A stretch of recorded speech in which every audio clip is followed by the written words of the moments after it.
నమస్తే అండి. ఈ పూట మనం వైద్య ప్రక్రియ, ప్రాథమిక వైద్యం ఎలా చేయించుకోవాలి అనే విషయం మీద మాట్లాడుకుందాం. అంటే మీకు తెలియదని కాదు, తెలియని వాళ్ళు ఎవరైనా ఉండొచ్చు. చాలామందికి తెలియదు. మనకి ఏ చిన్న సమస్య వచ్చినా సరే ఎక్కడికి వెళ్ళాలో తెలియదు, ఏ ఆసుపత్రికి వెళ్ళాలో. గతంలో కొన్ని విషయాలు చెప్పాను, ఇప్పుడు వేరే సబ్జెక్ట్, దాని గురించే వేరే సబ్జెక్ట్ అన్నమాట. ఫస్ట్గా మనకి మన ఊళ్ళో మున్సిపాలిటీ లేదా గ్రామీణ ప్రాంతాల్లో ప్రైమరీ హెల్త్ సెంటర్లని, అర్బన్ హెల్త్ సెంటర్లని ఉంటాయి. అక్కడికి వెళ్తే మీకు వైద్యం జరుగుతుంది.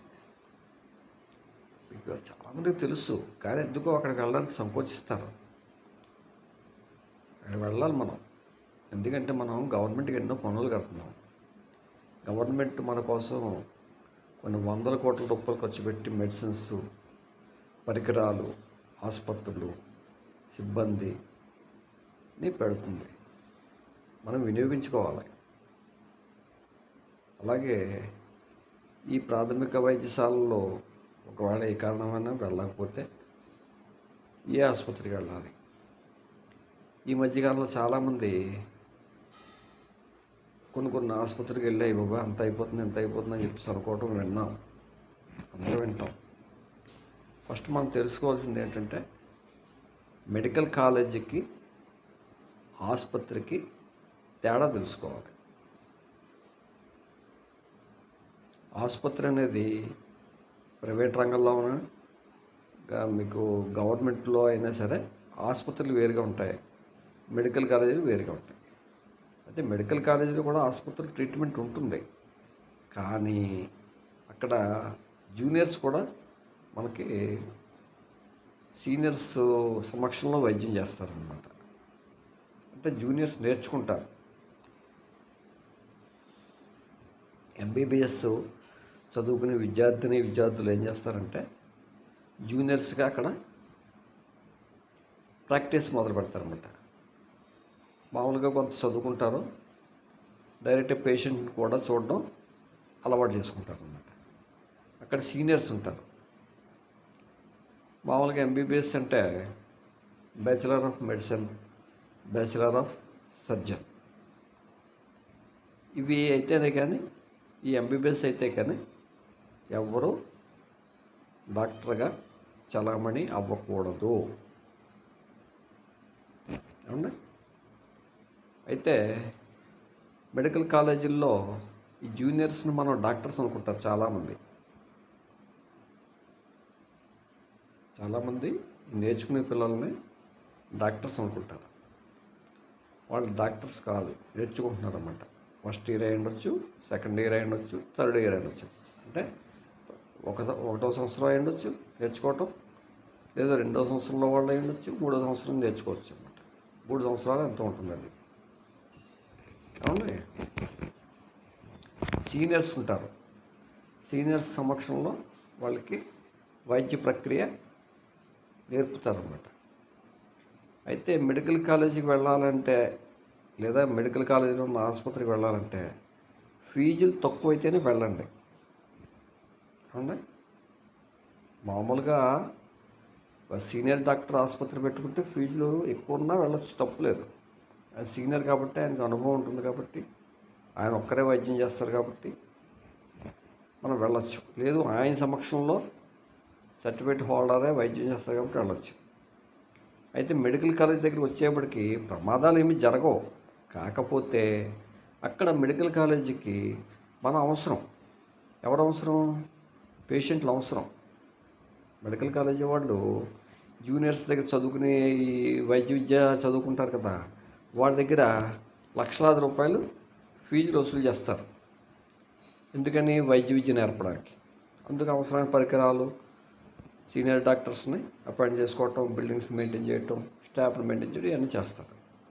అయితే మెడికల్ కాలేజీ వాళ్ళు పేషెంట్లని వాళ్ళే ఒకప్పుడు ఉచితంగా తీసుకెళ్ళి ట్రీట్మెంట్ ఇప్పించి పంపించేవారు, మెడికల్ కాలేజ్ ఎక్కడున్నా సరే. ఈ మధ్యన ఏమైందంటే వాళ్ళు ట్రీట్మెంట్కి పేషెంట్లు అవసరం లేదన్నట్టుగా ఉంటున్నారు. ఎందుకంటే మనమే ఎగబడిపోతున్నాం వాళ్ళ మీద. మనం ఏం చేస్తున్నామంటే ఫలానా ఆసుపత్రి అని ఎగబడిపోతున్నాం. దానివల్ల ఏమవుతుంది, వాళ్ళు కూడా సీనియర్ డాక్టర్లు ఎలా వసూలు చేస్తున్నారో ఫీజులు అలాగే వసూలు చేస్తున్నారు, లేదా అంతకంటే ఎక్కువ వసూలు చేస్తున్నారు. పైపించి అక్కడ ఎక్విప్మెంట్ హడావిడి చూసి మనం అదేదో పెద్ద ఆసుపత్రి అనుకుంటున్నాం. ఉన్నాయి. అందుకోసం మీరు మెడికల్ కాలేజీ అని ఉంటే కనుక తక్కువ ఫీజులు అయితే వెళ్ళండి. అంటే ట్రీట్మెంట్ ఓపీఏ కాదు, రూమ్స్ అవన్నీ ఉండే, మెడిసిన్స్ అవన్నీ ఉంటాయి, లేదో ఏదైనా సర్జికల్గా అంటే ఏదైనా ఆపరేషన్ చేస్తే ఆపరేషన్ ఫీజులు అవన్నీ ఉంటాయి, ఇంకా ఎక్స్రేలు అవన్నీ ఉంటాయి, టెస్టులు అవన్నీ ఉంటాయి. ఏదైనా సరే మనం బయట చేయించుకుంటే ఆ బయట కంటే చాలా తక్కువగా ఉంటాయి అక్కడ. అలా ఉంటేనే మీరు వెళ్ళండి. లేదనుకోండి, మనం డబ్బులు ఇచ్చి మనం మెడికల్ కాలేజీలని అక్కడ వైద్య విద్యని నేర్పినట్టు అవుతుందన్నమాట. అదొక్కటే తెలుసుకోండి. మెడికల్ కాలేజీకి వెళ్ళేప్పుడు ఫీజు ఎంత అని తెలుసుకోండి. తప్పే ఉందండి. మీరు ఏదైనా వర్క్ చేస్తుంటే మిమ్మల్ని అడుగుతున్నారు కదా, ఎంత తీసుకుంటావు ఏంటని. అలాగే మీరు అడగండి, ఎంత ఫీజు, అది ఎంత ఫీజు, ఇది ఎంత ఫీజు. ఏమండి, ఎక్కువ ఫీజులు ఉంటే మాత్రం వెళ్ళకండి. చక్కగా అన్ని రంగాల్లో కూడా స్పెషలిస్టులు, సీనియర్ డాక్టర్లు ఎక్కడ పడితే అక్కడ ఉంటున్నారు. బాగున్న ఆసుపత్రి చూసి వెళ్ళాలి, వైద్యం చేయించుకోవాలి. అంతేగాని అదేదో పెద్ద ఆసుపత్రి వెళ్ళిపోతే అక్కడ ఫీజులు అధికంగా ఉంటాయి, చూసేదేమో జూనియర్స్. సీనియర్ ఉంటారని నేను అన్నాను, కాకపోతే మనం వెళ్ళినప్పుడు ఉండకపోవచ్చండి. కొన్ని చోట్ల ఏమవుతుందంటే ఫస్ట్ డే మనకి చూసినప్పుడు సీనియర్స్ ఉంటారు, నెక్స్ట్ డే వెళ్తే వీళ్ళు ఉండరు, వాళ్ళు ఉండరు, అరాకొరగా నేర్చుకున్న వాళ్ళు ఉంటారు. ఈ మధ్యకాలంలో జూనియర్స్ చాలామంది సబ్జెక్ట్ నేర్చుకోవట్లేదు. ఈ స్లిప్పులు మైక్రో జెరాక్స్లు పెట్టేసి ఎగ్జామ్ రాసేస్తున్నారు. చాలా చోట్ల జరుగుతుంది. ఇది విశ్వసనీయమైనటువంటి సమాచారం. ఏమండి, ఇలాంటి వాళ్ళ దగ్గర మనం చేయించుకున్నాం అనుకోండి వైద్యం, మనం డబ్బులు ఇచ్చి వాళ్ళకి వైద్య విద్య నేర్పినట్టు అనమాట. సీనియర్ డాక్టర్లు ఉంటే తప్పులేదండి, వెళ్ళొచ్చు, ఫీజులు తక్కువగా ఉంటాయి. అంతేగాని సీనియర్ లేని చోటకి వెళ్ళి మనం వైద్యం చేయించుకోవడం అంత వివేకం ఇంకేముండదు. పైపించి ఇప్పుడు మెడికల్ కాలేజీలు ఎలా అయిపోయినంటే పేషెంట్ వెళ్తుంటే చాలండి ఐసీయూలో పెట్టారండి అంటున్నారు. ఏ సందర్భంలో వెళ్ళినా సరే ఐసీయూలో పెట్టారు. గవర్నమెంట్ వాళ్ళ ఇన్స్టిట్యూట్ నడవాలి కదా, మెడికల్ కాలేజ్ నడవాలి కదా, ఐసీయూలో పెట్టారు. ఈ మధ్యన మాకు తెలిసిన ఒక ఆవిడ అక్కడికి వెళ్ళారు, ఒక మెడికల్ కాలేజీకి, ఐసీయూలో పెట్టారన్నమాట. ఇంకా వాళ్ళు పాపం ఎందుకో దేవుడు వాళ్ళందుండి వాళ్ళకి జ్ఞానోదయం చేసేటి అంటే వెనక్కి వచ్చేసారు, బాగానే ఉన్నారు.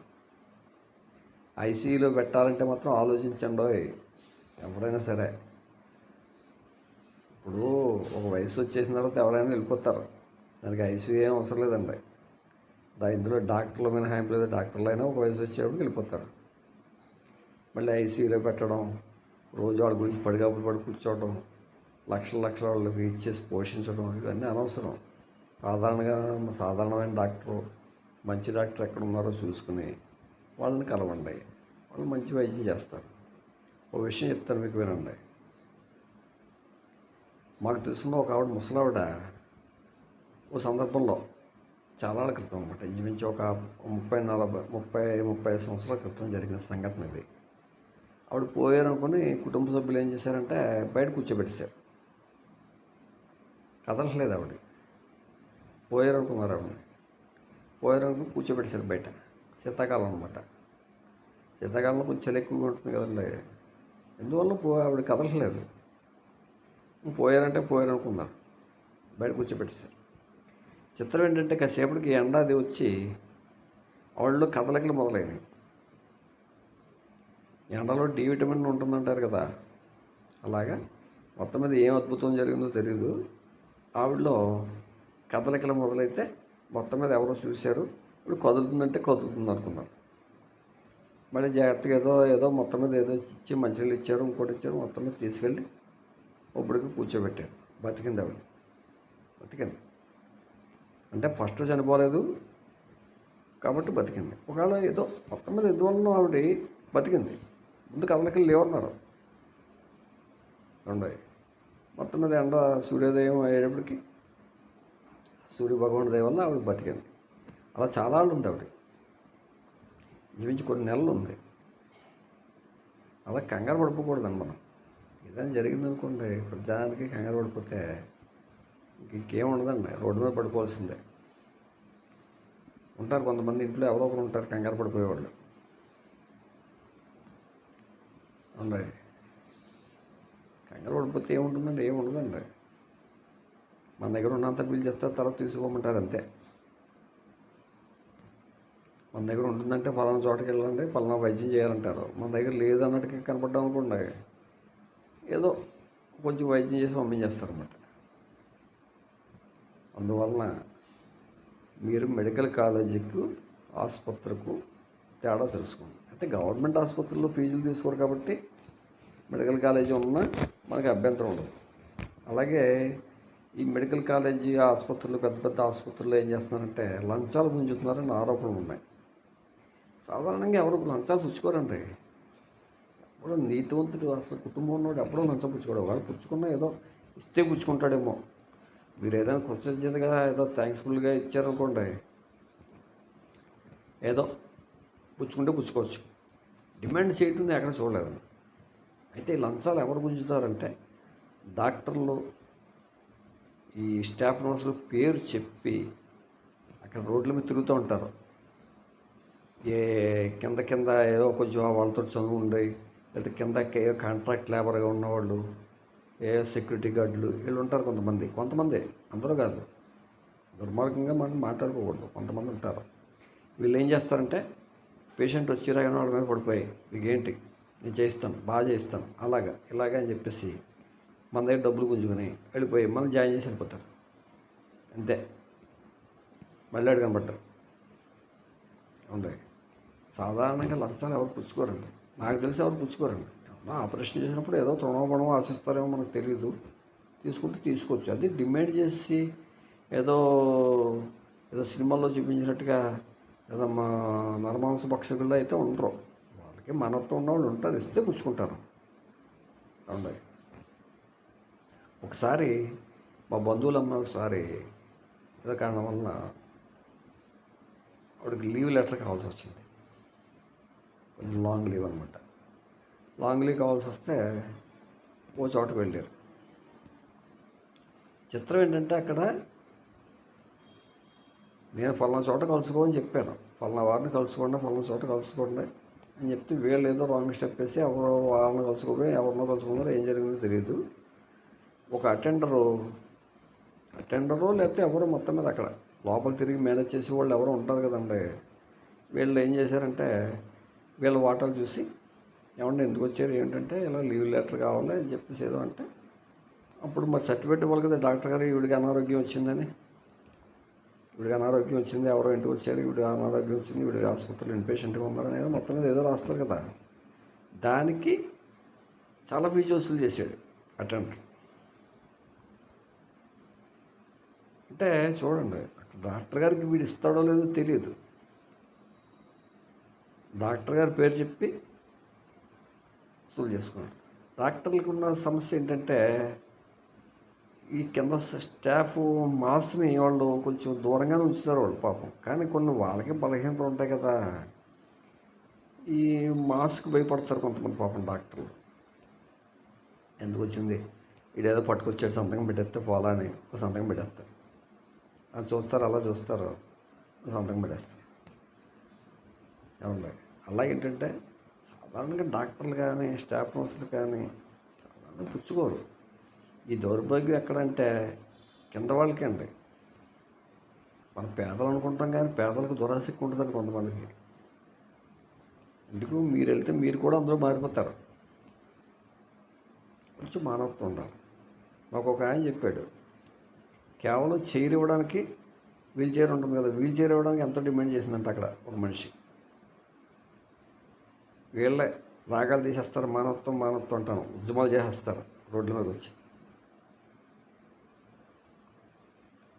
వీల్ చైర్కి ఇప్పుడు గవర్నమెంట్ అక్కడ వీల్ చైర్లు ఏర్పాటు చేసింది పేషెంట్లకి. వీల్ చైర్ తీసుకుంటే డబ్బులు కట్టాలన్నమాట. ఇక వైద్యం జరగలేదు. వైద్య ప్రక్రియలో ఇంకా ఓపీ టికెట్ తీసుకున్నారో లేకపోతే ఏదో జరుగుతుంది. ఈ లోపల డాక్టర్ దగ్గర తీసుకెళ్ళడానికి వీల్ చైర్ అవసరమైంది. వీల్ చైర్ ఇవ్వడానికి డబ్బు డిమాండ్ చేసింది. ఇలా నరరూప రాక్షసుల కింద ఈ క్లీనింగ్ చేసే వాళ్ళు కొంతమంది ఉంటారు. నోరున్న వాళ్ళు అందరూ కదండి మళ్ళీనే, మనం అందరినీ అనుకోకూడదు. నోరున్న వాళ్ళు ఎవరో ఒకళ్ళు ఇద్దరు ఉంటారు అక్కడ. వీళ్ళు మంచి బాగా వసూలు చేస్తారండి డబ్బు. పోనీ ఏమన్నా మనకి ఏమైనా హెల్ప్ చేస్తారంటే హెల్ప్ చేయరండి. ఈ దుర్మార్గం కింద స్థాయిలోనే ఉందండి. హాస్పిటల్ డాక్టర్లు అనుకోవడం లేదండి. మన వాళ్ళు ఏంటంటే వీళ్ళని అనలేక, వీళ్ళని అని కలేజాలు లేక, వీళ్ళతో పోరాడే సత్తా లేక డాక్టర్ల మీద స్టాఫ్ నర్సుల మీద దాడులు చేస్తారన్నమాట. నిజానికి వాళ్ళు ఏం తప్పు చేయరండి. వాళ్ళు వెల్ ఎక్స్పీరియన్స్డ్గా ఉంటారు. కాకపోతే ఏంటంటే ఏదో దేవుడు వరం వచ్చిన పూజారి వరం లేదంటారు చూసారా, అలాగే వీళ్ళు ఏంటంటేను వీళ్ళకున్న కొన్ని బలాలతోటి అక్కడ పెత్తనం చేస్తారన్నమాట. అయితే ప్రైవేట్ ఆసుపత్రులు ఎలా ఉండదు. ప్రైవేట్ ఆసుపత్రుల్లో చేసేవాడు ఎవడైనా సరే డాక్టర్లు ఉండవలసిందే. ఈ జబ్బు గవర్నమెంట్ ఆసుపత్రిలో ఉంటుంది. ఏమండి, గవర్నమెంట్ జాబ్లో ఉన్నవాడు ఎవరు ఇంత ఈజీగా తప్పు చేయరండి. వీళ్ళు కింద స్థాయిలో ఉన్నవాళ్ళు అనమాట. మన బలహీనత తెలుసుకుంటారో, అక్కడ వాళ్ళ యొక్క సమస్యలు ఏంటో తెలుసుకుంటారో అంతే మొదలు పెడతారు ఇంకా వసూళ్ళు. మనం అనుకుంటాం వీడు డాక్టర్ గారు పట్టుకెళ్ళి చెప్తాను అనుకుంటా, ఎవరండి. ఒకవేళ మీరే మాట్లాడుకుంటే డైరెక్ట్ మాట్లాడుకోండి, తప్పులేదు.